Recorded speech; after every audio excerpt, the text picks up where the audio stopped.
Some haunted objects demand attention. They slam doors. They break glass. They make their presence known immediately. But the most unsettling artifacts are the quiet ones. The ones that simply watch. Tonight's case involves a doll known only as Peter.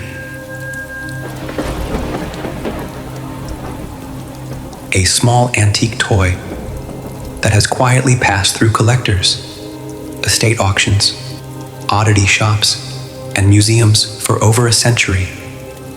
Almost every owner reported the same disturbing pattern. Objects shifting slightly out of place. Lights flickering without explanation. People waking suddenly in the middle of the night. Unable to move. Unable to speak. And somewhere in the darkness, a shadow. Standing still, with two pale golden eyes watching from the corner. Welcome to tonight's true paranormal case file. Pale Eyes, Peter, case file number P778966.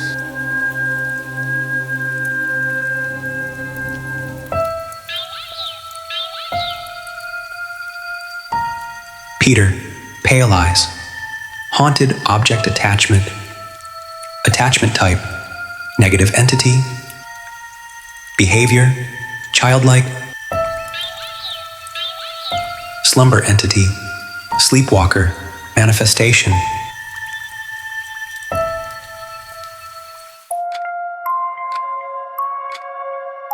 Margaret had lived in her apartment building for nearly 3 years. No children lived in the building. Yet one night, she woke suddenly to the unmistakable sound of soft footsteps moving slowly down the hallway outside her bedroom. Small footsteps, like a child walking carefully across the floor. The sound continued for several minutes, then suddenly stopped. Margaret rolled over, attempting to fall back asleep, but the moment she closed her eyes, she felt something strange.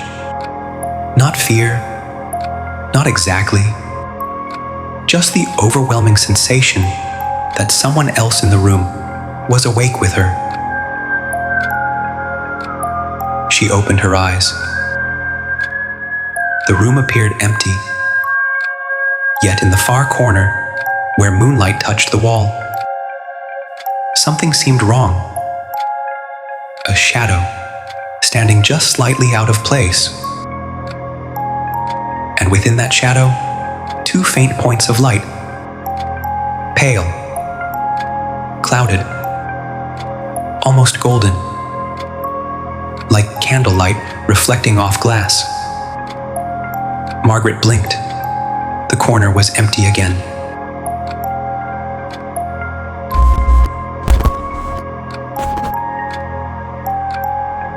Over the next century, the doll passed quietly between antique collectors, estate auctions, second-hand dealers, and nearly every owner reported similar disturbances. Lights flickering, objects shifting slightly out of place, people waking suddenly in the night, unable to move, unable to speak.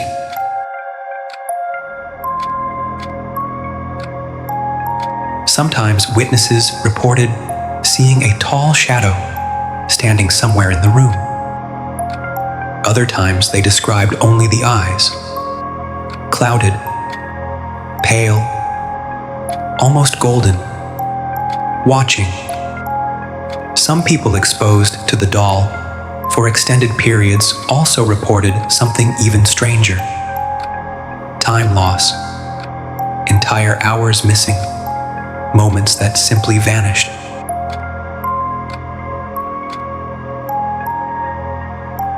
Eventually, the doll gained a name.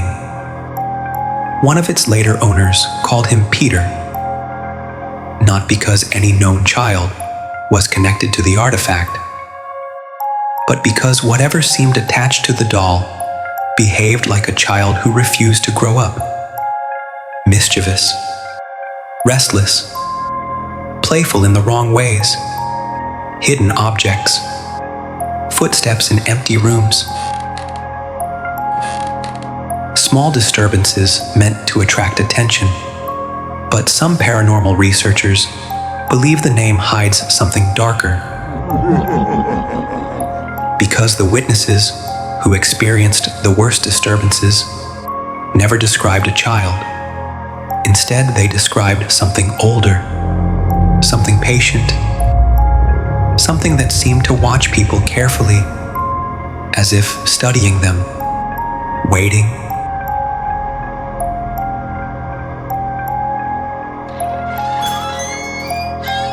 The museum received the package on a Thursday morning. It arrived wrapped in brown shipping paper, sealed with aging tape that had begun to curl at the edges.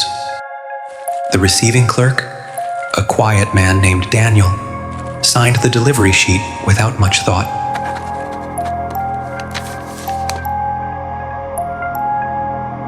Antique dolls came through the museum often. Victorian biscuit dolls, composition dolls from the early 1900s, plastic toys from the 1960s.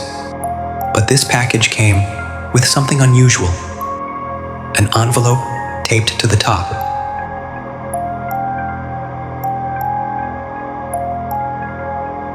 Written in careful handwriting were only 2 words: pale eyes. Inside the envelope was a second note. It read, "His name is Peter.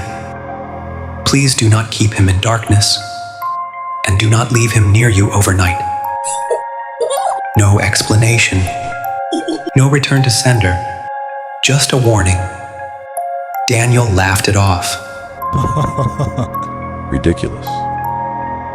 Collectors loved drama. Still, something about the message made him hesitate before opening the box.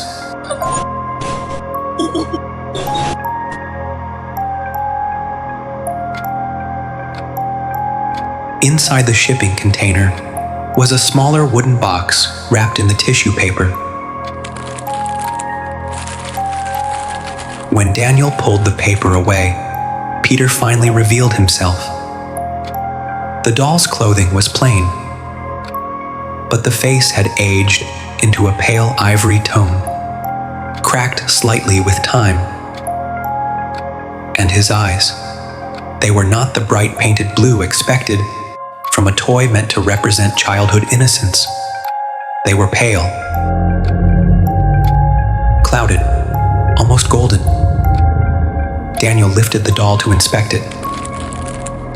The moment his fingers touched Peter's arm, the overhead light flickered once. Just once.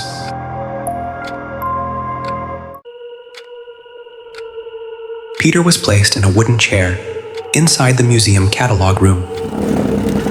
Daniel began filling out the paperwork. Object type, toy, doll. Estimated era, early 1900s. Composition condition, good, aged. He paused at the final section. Notes or unusual details. For a moment, he considered mentioning the strange letter. Instead, he simply wrote, "Donor note attached." Daniel glanced up. Peter sat silently in the chair, staring. He stepped closer. Very funny, Daniel muttered under his breath. And then, the next thing he remembered, morning light was pouring through the catalog room windows. Daniel blinked. What the hell?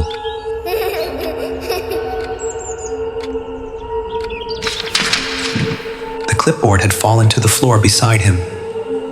The overhead lights were off.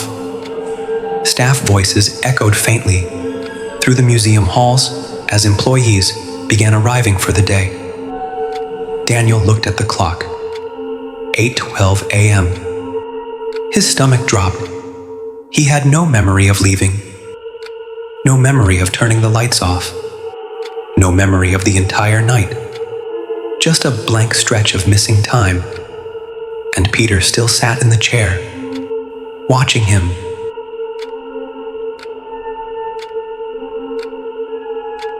That was enough for Daniel. The doll never entered the museum's permanent collection. Within a week, the decision was made. Peter would be transferred to another institution, another building.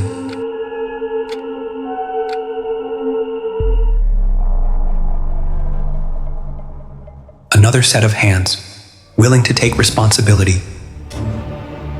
Because whatever Daniel experienced that night, it was enough to unsettle anyone. And though he could never explain those missing hours, one image stayed with him long afterward. Every time he closed his eyes, he saw them. Those pale eyes, watching. Some toys are built for laughter, for children bright and small. But some are built for watching and never play at all.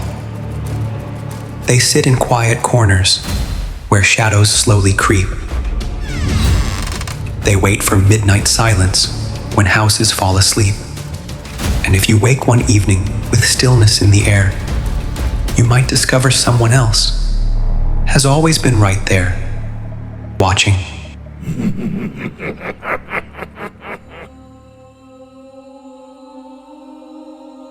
Peter, the haunted doll, a small antique toy, with pale eyes that have watched more than a century of owners come and go, through antique shops, estate auctions, and quiet museum halls. The stories surrounding Peter have always been the same. Lights flickering, objects shifting when no one is near, and people waking in the middle of the night, unable to move, while something stands silently in the corner of the room. Some call it sleep paralysis. Paranormal investigators know it as old hag syndrome, is a traditional term for sleep paralysis, a phenomenon where a person wakes up unable to move or speak, often feeling intense pressure on their chest and experiencing hallucinations. If you enjoyed tonight's investigation, remember to like, share, and subscribe, because the next case file may already be waiting on a forgotten shelf, inside an attic trunk, or quietly sitting in someone's home right now. And remember, not every haunted object screams. Some simply wait, watching patiently, and sometimes the quietest things in the room are the ones that have been there the longest. Until we meet again, sleep well.